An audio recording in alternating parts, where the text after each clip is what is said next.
Hello class. हम पढ़ रहे हैं child health nursing GNM nursing में। तो सेकेंड ईयर के हम आज दो क्वेश्चंस और डील करेंगे। तो फर्स्ट क्वेश्चन क्या है, right about Wilms tumour, writing nursing care is compulsory. जो विल्म्स ट्यूमर है वो क्या होता है उसके बारे में बताना है और इसकी हम नर्सिंग केयर क्या कर सकते हैं, मतलब नर्सेज इसके लिए क्या केयर्स प्रोवाइड कर सकती हैं एक बच्चे को जिसको विल्म्स ट्यूमर है। विल्म्स ट्यूमर मतलब क्या होता है, मतलब एक टाइप का मैलिग्नेंट कैंसर होता है ये, जो कि बाय बर्थ ही बच्चे में अराइज रहता है। तो इसको विल्म्स ट्यूमर को डील करते हैं। विल्म्स ट्यूमर बचपन में सबसे अधिक पाए जाने वाले कॉमन मैलिग्नेंट ट्यूमर है। इनकी स्टार्टिंग कंजेनाइटल है, मतलब जो विल्म्स ट्यूमर है ये एक टाइप का कैंसर होता है जो कि बच्चे को बाय बर्थ प्रेजेंट होता है, परंतु ऑनसेट 4 माह से लेकर 6 वर्ष के बीच में होता है। रोगी 2/3 रोगियों में यह 4 साल से पहले ही अपीयर हो जाता है। अब ये जो ट्यूमर है ये 4 मंथ से लेके 6 वर्ष के जो एज ग्रुप के जो बच्चे होते हैं चिल्ड्रंस, उनमें मेनली देखा गया है। अब विल्म्स ट्यूमर न्यूनेटल पीरियड और एडल्ट में रेयर है। साधारणतः यह ट्यूमर यूनिलैटरल होता है, लेकिन 5 से 10% रोगियों में यह बाइलेटरल होता है। 1 मिलियन में 5 बच्चों की यह बीमारी होती है जिसके एग्जैक्ट कॉज का पता नहीं है। अब ये जो विल्म्स ट्यूमर है ये क्या है, एक यूनिलैटरल होता है, मतलब वन साइड होगा बच्चे को, बट जो 5 to 10% जो चिल्ड्रंस हैं उनमें देखा गया है कि ये बाइलेटरल भी हो सकता है। और हमारे यहाँ पर इंडिया में 5 जो मिलियंस में 5 बच्चों को यह डिसीज़ होती है, पर इसका एग्जैक्ट जो कॉज है, इसका रीज़न क्या है, ये किस वजह से होता है, इसका कॉज पता नहीं है। ठीक है, अननोन है कॉज। अब इसके साइन एंड सिम्टम्स देखते हैं, मतलब क्लिनिकल मैनिफेस्टेशन देखते हैं। तो क्या है इसका, फर्स्ट एक ठोस एब्डोमिनल मास की उपस्थिति, मतलब एक क्या होगा, एक हार्ड मास टाइप का फॉर्म हो जाता है जिसको हम कैंसर कहते हैं। सेकेंड, एब्डोमिनल पेन होगा। थर्ड क्या होगा, हाइपरटेंशन होगा, जो बच्चे का जो ब्लड प्रेशर है वो इंक्रीज़ हो जाएगा। साथ में क्या होगा, साइन एंड सिम्टम्स में फीवर दिखेगा और हेमेचूरिया होगा और एनीमिया होगा, ब्लड की कमी होगी। अब मेटास्टैटिक प्रोसेस में सबसे पहले पेरिनियल टिश्यू एवं lymph nodes, liver, diaphragm, abdominal muscles और लंग्स में होता है। अब ये कहाँ पर होता है, यहाँ पे जो मेटास्टैटिक प्रोसेस होती है कैंसर की, ये या तो पेरिनियल टिश्यू में, लिम्फ नोड्स में, लिवर में, डायफ्राम में, या फिर एब्डोमिनल की मसल्स में हो सकता है और लंग्स में हो सकता है। अब इसमें इन्वेस्टिगेशन क्या करेंगे, एब्डोमिनल एक्सरे करेंगे ताकि हम कैंसर को आइडेंटिफाई कर सकें। आईवीपी जो इंट्रावीनस पाइलोग्राफी है उसको करेंगे। ट्यूमर का पता लगाएंगे हम इससे कि किडनी और साथ में किडनी को भी असेस करेंगे। इसके थ्रू क्या होगा, ट्यूमर आइडेंटिफाई होगा। फिर यूरिन एग्जामिनेशन भी करेंगे कि हेमेचूरिया तो नहीं है, और ब्लड टेस्ट करेंगे, एसजीओटी करेंगे, यूरिक एसिड, अल्कलाइन फास्फेट।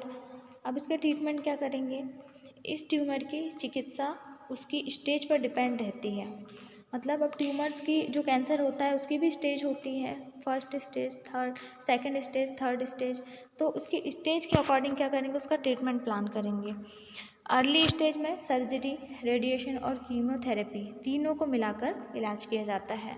जो फर्स्ट स्टेज है, जब क्या है, सडनली उसको आइडेंटिफाई किया ट्यूमर को, तो क्या करेंगे, फर्स्ट स्टेज में सर्जरी होगी, रेडिएशंस होंगे, रेडिएशंस के थ्रू क्या करते हैं, रेस के थ्रू क्या करते हैं, उसको कैंसर को किल करने का क्या करते हैं, ट्राई करते हैं। और कीमोथेरेपी देते हैं। कीमोथेरेपी में क्या करते हैं, कुछ मेडिसिन्स को इंक्लूड करते हैं और उसको देते हैं हम। अब रेडिएशन थेरेपी, रेडिएशन ऑपरेशन के बाद देते हैं, ऑपरेशन से पहले रेडिएशन देने में कोई फ़ायदा नहीं होता। अब रेडिएशन थेरेपी कब देना है, ऑपरेशन जब हो जाता है, जब उसकी सर्जरी हो चुकी होती है कैंसर की, उसके बाद उसे रेडिएशन थेरेपी देना है ताकि जो भी कैंसर है, जो फॉर्म है बचा हुआ, वो किल हो जाए, वो जो स्पेस है वो क्लियर हो जाए। नहीं तो उसके पहले देंगे तो वो कोई बेनिफिशियरी नहीं होगा। फिर कीमोथेरेपी क्या है? कीमोथेरेपी में हम कुछ ड्रग्स को देते हैं, उसको इंक्लूड करके इसका डोज दिया जाता है। तो साइक्लोफॉस्फेट माइड देते हैं, एक्टिनोमाइसिन देते हैं। ऐसी जो दवाएं हैं इनको लॉन्ग पीरियड टाइम के लिए उनको दिया जाता है। अब इसमें nursing care of Wilms tumour. अब नर्सिंग केयर क्या दी जाएगी? अगर बच्चे को विल्म्स ट्यूमर है तो पेरेंट्स को कीमोथेरेपी के साइड इफ़ेक्ट के बारे में समझा देना चाहिए। क्या करना है? पेरेंट्स को समझाना है कि कीमोथेरेपी के कुछ साइड इफ़ेक्ट्स होते हैं, तो वो बताना है पेरेंट्स को कि ये जो दवाएं हैं ये बच्चे को अब ये कुछ साइड इफ़ेक्ट दिखाई देंगे इसमें। नहलाते वक्त और एब्डोमिनल पाल्पेशन करते वक्त बहुत ही सावधानी बरतनी चाहिए। उन्हें क्या करना है? जब भी आप बाथिंग करवाओ तो उनको क्या करना है? बहुत ही सिक्योरली बाथिंग करवानी है। डाइवर्ट थेरेपी बच्चों को देना बहुत ज़रूरी है। अब बच्चे क्या है, अब विल्म्स ट्यूमर हो गया है, अब बच्चे को प्रॉब्लम है बॉडी में, तो बच्चा क्या होगा? बहुत इरिटेट होगा। ठीक है, बहुत इरिटेशन फील करेगा, तो हम उसके लिए क्या कर सकते हैं? उसको डाइवर्ट थेरेपी दे सकते हैं, प्ले थेरेपी दे सकते हैं, जिससे क्या होगा? उसका माइंड डाइवर्ट हो जाएगा। बच्चे के मन को डाइवर्ट करने के लिए कुछ ना कुछ माइल्ड एक्टिविटीज़ करते रहना चाहिए। वही चीज़ है कि उसका माइंड डाइवर्ट करने के लिए कि उसका जो कॉन्सेंट्रेट है वो उसके जो प्रॉब्लम्स है, फिज़िकली जो प्रॉब्लम्स है उस पर ना जाए, इसलिए उसका क्या करना? माइंड डाइवर्ट करना है। उसके लिए हम उसको प्ले थेरेपी दे सकते हैं, या उसके अकॉर्डिंग जिसमें वो इंटरेस्टेड है वो कोई ऑब्जेक्ट हम उसे दे सकते हैं, कोई चीज़ ला कर दे सकते हैं, जिससे कि उसका माइंड डाइवर्ट हो जाए। फॉलोअप के बारे में पेरेंट्स को समझा देना चाहिए। अब उन्हें समझाना है कि आपको फॉलोअप कब कब करवाना है, आपको चेकअप के लिए आना है, और आपको क्या करना है, इसमें सारे इंस्ट्रक्शन जो भी है पेरेंट्स को सारी चीज़ें समझानी है। तो हमने विल्म्स ट्यूमर में क्या देखा कि ये एक टाइप का कैंसर होता है जो कि बाय बर्थ होता है, कंजेनाइटल होता है। अब ये 4 मंथ से 6 मंथ के बीच में होता है। और क्या है, विल्म्स ट्यूमर में क्या होता है, ये यूनिलैटरल भी हो सकता है और बाईलैटरल भी हो सकता है। और जो मिलियंस में ये 5 जो चिल्ड्रंस हैं इनमें यह बीमारी देखी गई है, पर इसका जो कारण है, जो कॉज है, वो नोन नहीं है। अब क्लिनिकल मैनिफेस्टेशन देखेंगे, इसमें क्या साइन एंड सिम्टम्स दिखाई देंगे, तो क्या होगा? जो एब्डोमिनल में क्या होगा? एब्डोमेन में एक एब्डोमिनल मास फॉर्म हो जाएगा, एक हार्ट टाइप का, जिसको हम गांठ कहते हैं, तो वो भी एक टाइप का कैंसर है। अब एब्डोमिनल पेन होगा, साथ में क्या होगा? जो ब्लड प्रेशर है वो इंक्रीज़ होगा, और फीवर आएगा, हेमेचूरिया, एनीमिया होगा। फिर हमने कुछ टेस्ट देखे, जैसे एब्डोमिनल एक्सरे करवाना है, इंट्राविलस पाइलोग्राफी करवाना है ट्यूमर को आइडेंटिफाई करने के लिए, किडनी को असेस भी करना है, यूरिन एग्जामिनेशन करवाना है, और ब्लड टेस्ट करवाना है, यूरिक एसिड, SGOT। साथ में अब ट्रीटमेंट क्या देंगे? उसकी जो स्टेज है उसके अकॉर्डिंग उसका ट्रीटमेंट स्टार्ट करना है, स्टेज के अकॉर्डिंग उसका ट्रीटमेंट बच्चे को देना है कि कैंसर की जो स्टेज है वो कौन सी स्टेज है, अर्ली स्टेज है या फिर सेकेंड स्टेज है, थर्ड स्टेज है। इस टाइप से क्या करना है? उनको ट्रीटमेंट स्टार्ट करना है। अब अर्ली स्टेज में क्या करना है? सर्जरी करना है, रेडिएशन देना है, साथ में कीमोथेरेपी देना है, जिसमें हम कुछ ड्रग्स को इंक्लूड करके क्या करते हैं? मेडिकेशंस के डोज देते हैं।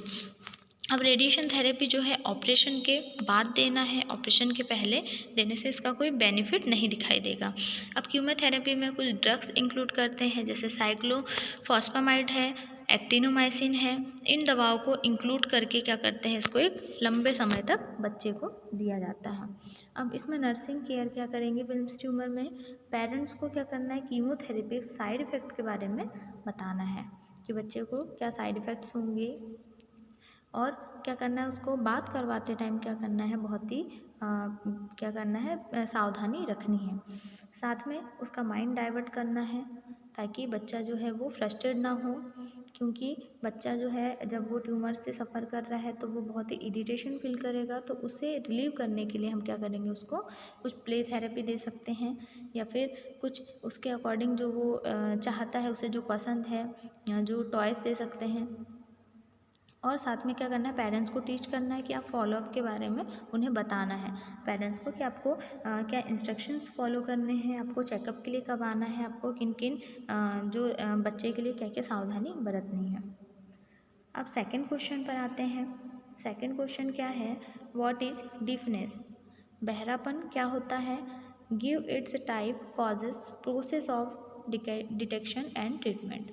मतलब अब इसके टाइप्स क्या हैं डीफनेस के, ये किस कारण से होता है और इसकी प्रोसेस क्या होती है और हम इसको कैसे डिटेक्ट कर सकते हैं और इसका ट्रीटमेंट क्या हो सकता है। तो डीफनेस देखते हैं। डीफनेस मतलब क्या होता है, हियरिंग लॉस होता है। तो 9 से 15 वर्ष की आयु में स्कूली बच्चों का आंशिक या पूर्ण रूप से पार्शली और कम्प्लीटली सुनाई न देना बहरापन कहलाता है।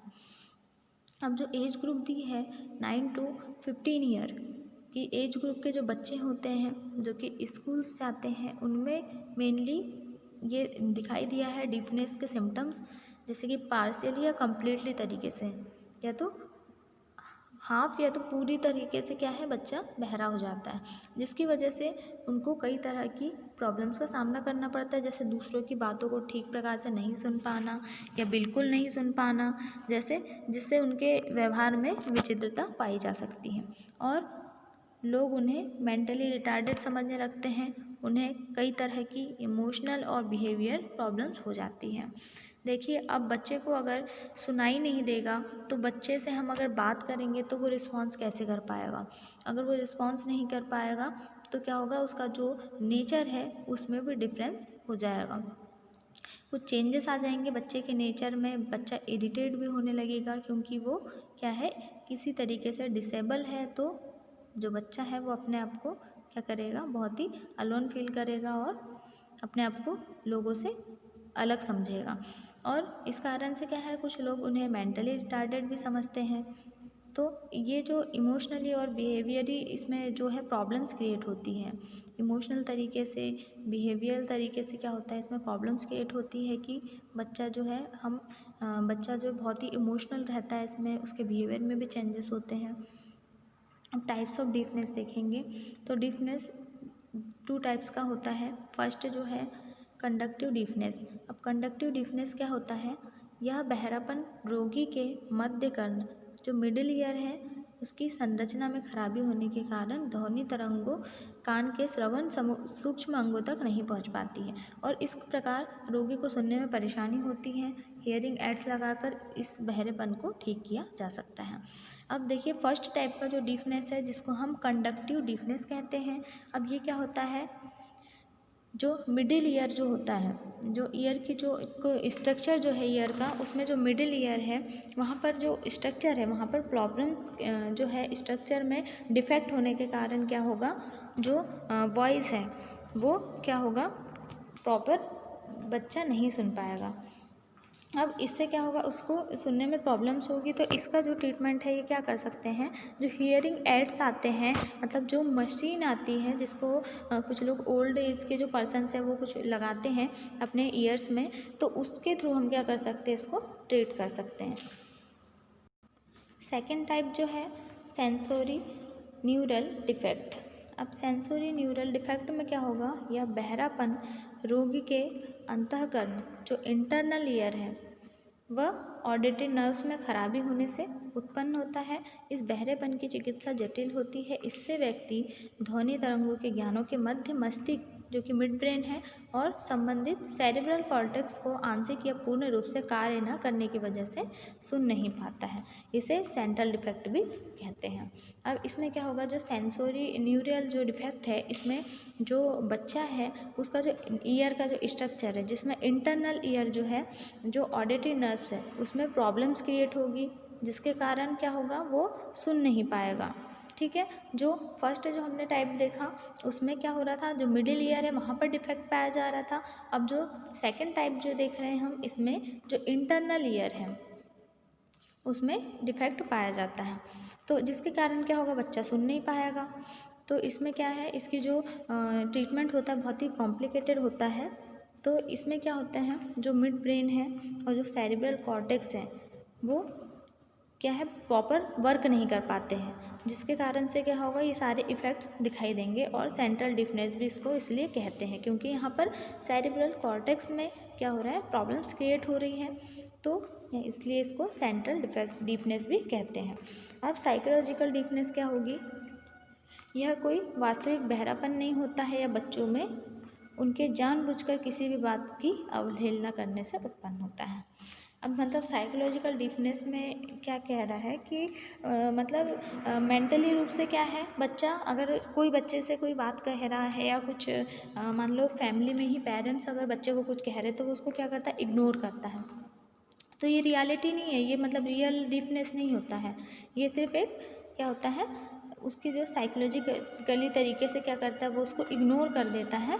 तो जिसके कारण क्या होगा, ये मतलब जानबूझ के बच्चा उसको सुनता नहीं है, तो उससे ये अराइज होता है साइकोलॉजिकल डीफनेस। अब इसके कॉजेज़ क्या होंगे, हेरिडिटरी डिसऑर्डर हो सकता है, या तो हेरिडिटरी मतलब जो जो पेरेंट्स हैं उनके थ्रू हो सकता है।